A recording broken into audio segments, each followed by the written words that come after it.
Hello, what's up everyone? If you're new here, welcome. I'm Chardeney. I'm a podcaster, videographer, and creative entrepreneur, and today I'm going to be talking about teleprompters. I'm going to be talking about how to use them, why people use them, and also give you a few pointers on some things you can do to help make your content creation process a little bit easier. Because believe it or not, some of your favorite YouTubers or creatives use them frequently. And it's no shame. I'm just going to put you all up on a little bit of game when it comes to using a teleprompter. So let's get into it.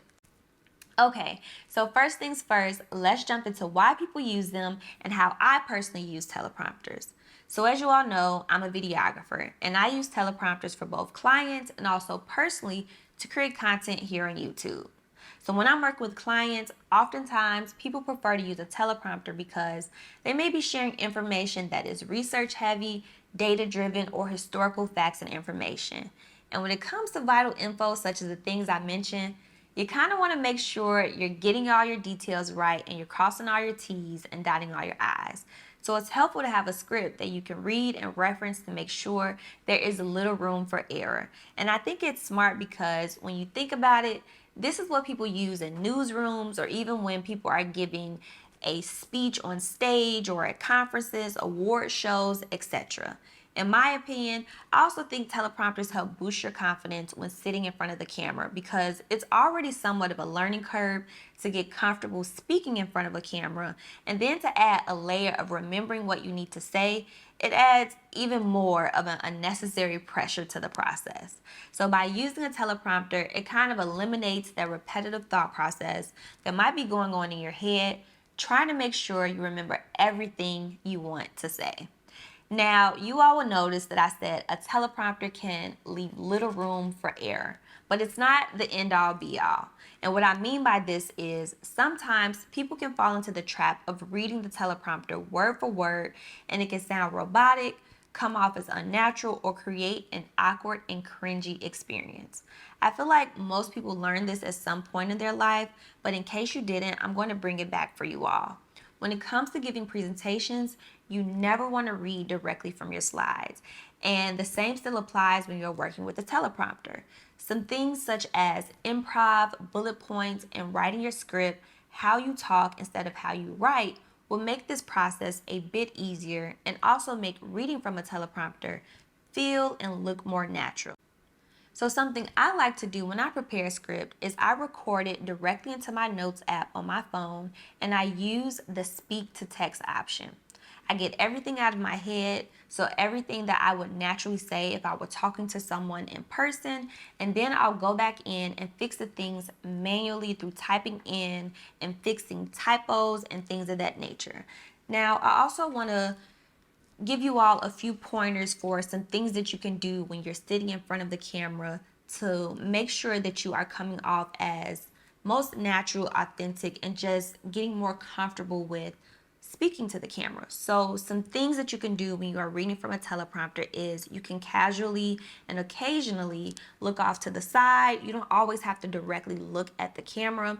I'm someone, and I know this about myself, I talk with my hands a lot. So oftentimes I will grab something like a coffee mug and I will hold this even if there's nothing inside of it. Most of the times I'll have like some water or some tea inside of it, but having something in my hand, it will eliminate me and limit me from talking with my hands. But even now, as I'm sitting here talking to you all, you can see I'm like shaking the cup.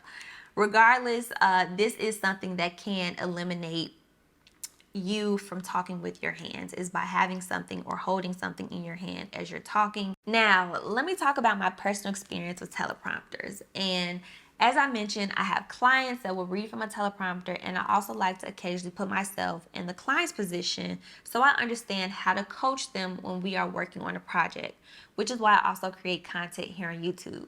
It gives me a chance to practice the things I do in the field. So when I personally use a teleprompter, one of the things that I notice is as the screen gets smaller, the more you can notice someone's eyes shifting back and forth across the screen as they are reading. So what I mean by this is, as the screen gets smaller, whether you're viewing someone on a TV, if you're viewing a video on an iPad, or if you're viewing a video on the phone, the smaller the screen gets, and depending on how close or further away the camera is, if you are an editor and you are paying extremely close attention, or if you are playing a video back to back to back, which most viewers are, if you are watching a video on social media, on YouTube, you have the option to rewind a video. And sometimes you can pick up on things such as people reading from a teleprompter. So that's why I think it's best to nip this type of thing in the bud. And also, like I said, I'm an editor. I film, I edit, and I pick up on these types of things. And I feel like the more people are becoming content creators, influencers, and things of that nature, the more it's going to be noticeable. If you all have ever rewatched a television program you used to watch when you were younger, such as, I don't know, like Living Single, Martin, or whatever the case may be, things that you thought once were visually good, now when you rewatch it in present day, some aspects of the show may feel or sound dated, and that's because our viewing experience is constantly evolving and our relationship to technology and media is constantly changing. So when working with a camera, you have to be more intentional about how things are being captured, because if done wrong, it can very much so come across as inauthentic, awkward, and it can just ruin the viewer's experience. Regarding using a teleprompter for content creation, if you're someone who tends to ramble a lot when you talk, writing a script and using a teleprompter could be helpful. Also, it cuts down on the editing process and it allows you to batch record multiple videos in a shorter time frame. So I'm just going over my notes here. That's all I have to share with you all. If you like this video and you're interested in hearing me talk more about this topic or other content creation tips and techniques, be sure to like, comment, and subscribe, and I'll be sure to respond, and I'll catch you all in my next video. Bye.